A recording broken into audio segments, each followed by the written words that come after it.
Assalamualaikum warahmatullahi wabarakatuh. Raditu billahi robba wa bil islami dina wa bi muhammadin nabiyya wa rasulah la nabiyya ba'da. Alhamdulillah ananda yang salih dan salihah, Allah masih mempertemukan kita dalam kegiatan pembelajaran PPKN. Gimana kabarnya hari ini ananda yang salih dan salihah? Semoga selalu dalam keadaan sehat dan selalu damai dengan Allah. Yang pastinya tetap menjaga kesehatan sesuai dengan protokol kesehatan dan tetap semangat belajar di rumahnya ya. Ananda yang sholih dan sholihah, sebelum kita melanjutkan kegiatan pembelajaran kita pada hari ini, alangkah baiknya kita membaca doa belajar dulu di hati masing-masing. Berdoa dimulai.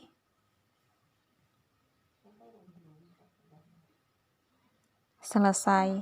Alhamdulillah, semoga dengan pembacaan doa belajar tadi, Allah akan memudahkan kita menyangkut tentang kegiatan pembelajaran kita pada hari ini. Dan apa yang Ustazah sampaikan dapat dipahami oleh Ananda yang sholih dan sholihah.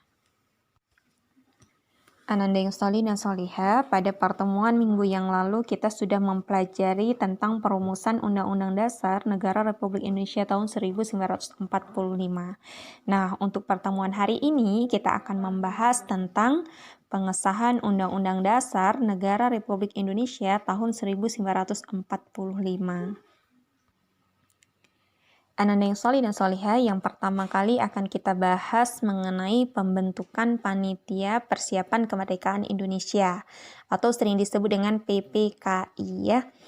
BPUPKI atau bahasa Jepangnya Dokuritsu Junbi Kosakai itu dibubarkan pada tanggal 7 Agustus 1945 setelah menyelesaikan tugasnya dengan baik, dan kemudian langsung diganti dengan Panitia Persiapan Kemerdekaan Indonesia atau bahasa Jepangnya Dokuritsu Junbi Inkai.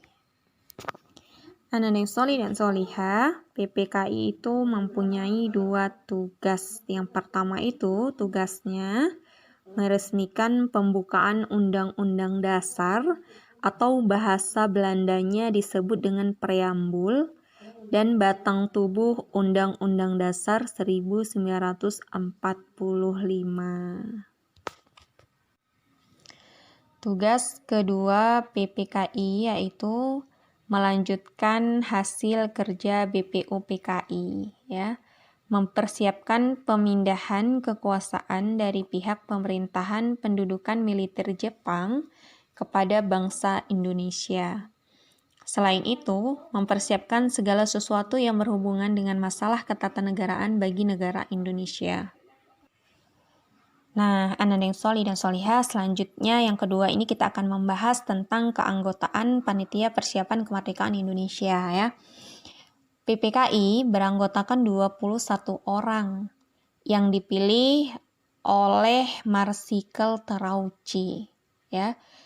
Jumlah anggota BPUPKI ini 21 orang dengan rincian 12 orang dari Jawa, 3 orang dari Sumatera, 2 orang dari Sulawesi, 1 orang dari Kalimantan, 1 orang dari Nusa Tenggara, 1 orang dari Maluku, dan 1 orang dari golongan Tionghoa.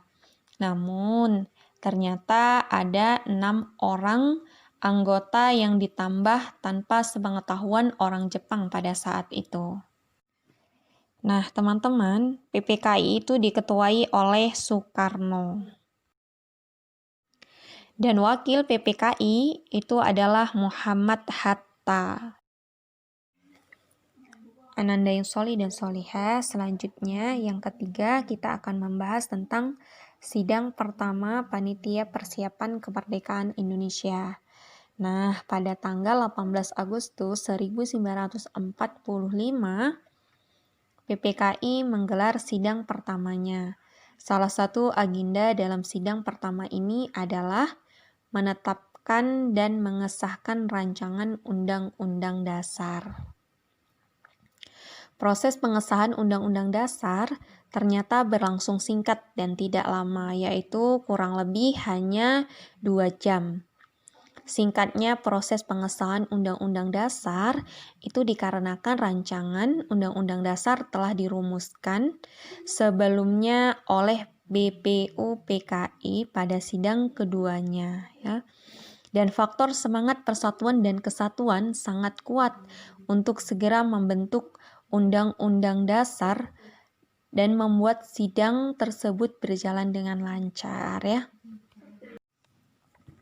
Nah, anak-anak yang solih dan solihah, ternyata para anggota sidang PPKI yang pertama itu membahas tentang rancangan Undang-Undang Dasar dalam suasana penuh dengan rasa kekeluargaan ya, rasa persaudaraan ya, dengan cermat, teliti, saling menghargai antar anggota, dan saling bertanggung jawab satu sama lain. Nah, anak-anak solih dan solihah, selanjutnya kita akan membahas tentang hasil sidang PPKI. Nah, apa saja sih hasil sidang PPKI ya? Ternyata dalam sidang pertama, PPKI itu menghasilkan beberapa keputusan. Yang pertama, itu menetapkan dan mengesahkan Undang-Undang Dasar 1945. Yang kedua, memilih dan mengangkat Soekarno sebagai Presiden dan Muhammad Hatta sebagai Wakil Presiden Republik Indonesia. Yang ketiga, membentuk Komite Nasional Indonesia Pusat atau disingkat dengan KNIP yang berfungsi membantu Presiden dan Wakil Presiden sebelum lembaga-lembaga negara yang diharapkan Undang-Undang Dasar 1945 terbentuk secara resmi. Anak-anak yang solih dan solihah, Ustazah rasa cukup sekian kegiatan pembelajaran kita pada hari ini. Semoga dapat dipahami, tetap semangat belajar di rumahnya. Untuk mengakhiri kegiatan pembelajaran kita pada hari ini, mari kita memperbanyak istighfar dan membaca doa kafaratul majelis. Lebih dan kurang Ustazah mohon maaf. Ustazah tutup dengan ucapan Assalamualaikum warahmatullahi wabarakatuh.